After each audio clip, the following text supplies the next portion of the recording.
Well, I want to talk to you about international law because it really is important. You will be surprised. One of the worst crimes under international law is not genocide, or apartheid, or torture, or collective punishment. All these are crimes. The worst crime under international law is the crime of aggression. Amen. The crime of starting a war. The crime of resorting to violence against another sovereign country, no matter what the reason is. That is a crime which drags other crimes after it. It leads to death, destruction, retaliation, hatred, ongoing conflict, and a slew of additional crimes. Now, you say the only reason you would ever be allowed to have war is self-defense. And self-defense means if somebody already started a war against you, you can defend yourself. It does not mean that you resort to violence to forestall or to degrade the ability of your enemy, or to create plans so that they will not fight. No. Self-defense means self-defense. Now, there are some people who talk about pre-emptive self-defense. I knew you were going to hit me, and I knew you were coming for me, so I had to go and hit you before you hit me. Now, even if one accepts the logic of preemptive self-defense, there are criteria. Preemptive self-defense means it has to be an imminent, actual attack, not a hypothetical possibility or danger of attack.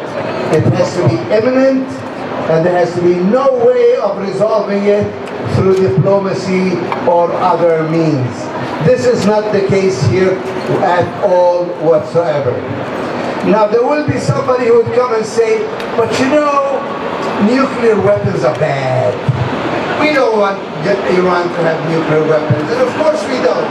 We don't want anybody to have nuclear weapons, right? That's why there is a nuclear non-proliferation treaty that makes sure that anybody who messes with nuclear energy stays away from any weapons.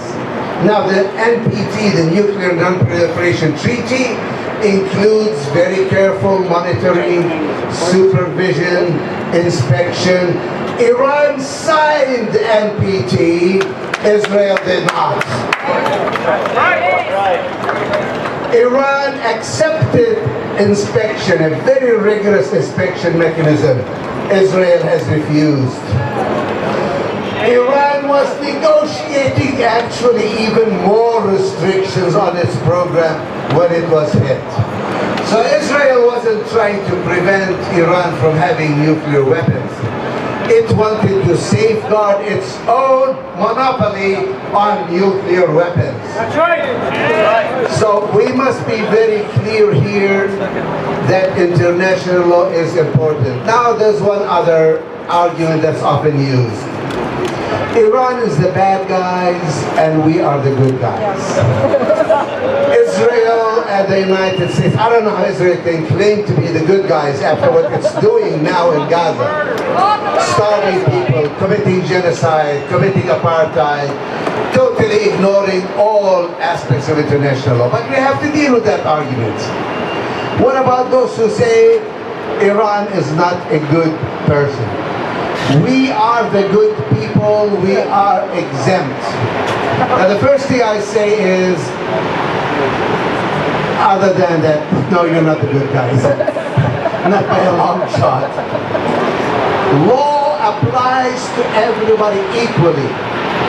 We can't say that it's illegal for you to murder people unless you're the good guys. We can't say you can't torture people unless you're the good guys. Can't say that the law only applies to the nasty guys, but we are so good we have to be exempt. That's not how law works. Law works on everybody equally and should be applied to everybody equally. Now I want to finalize. I know my time is limited. They said 3 to 5 minutes. But I want to say something to those people who are pro-Israeli, who really care legitimately for the state of Israel. The state of Israel and its people need international law more than anybody else on the planet. International law is useful for all of us, not just for the weak people, but also for the strong people. Because this is a world that keeps turning round and round. Things keep changing. We are all interconnected. We all need the fabric of law so that we can have a proper planet on which to live. Now, if you're very strong and you happen to have the upper hand, that doesn't mean you can ignore the law. That doesn't mean you don't need the law. That doesn't mean you are exempt from the law. All it means is you need the law as much as everybody else. We have only one planet we're living on. We cannot allow it to be the rule of the jungle. Whoever is powerful can do whatever they want. Whoever has the mind can carry out whatever. That is not the world in which we want to live. We all need international law. We all need the rule of law. We all need to stop thinking that somehow power and violence and weapons are going to get us security. It does not work. Violence does not work. War is not an answer. We need law. We need to stop this madness. I mean, of all people, the United States should know better than anybody else. We've been down that path before. You can start a war, but you never know how it ends. It's not going to be a single strike on Forodo or whatever it's called that's going to end. It's not going to end anything. It's just going to be one more step in escalation, because violence begets violence. Attacks create hatred.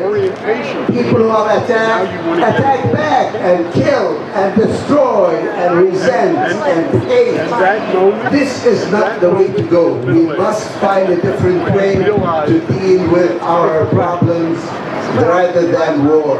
So no more war, no more madness, and surely the United States of all people should not be involved in any kind of war against Iran. Thank you.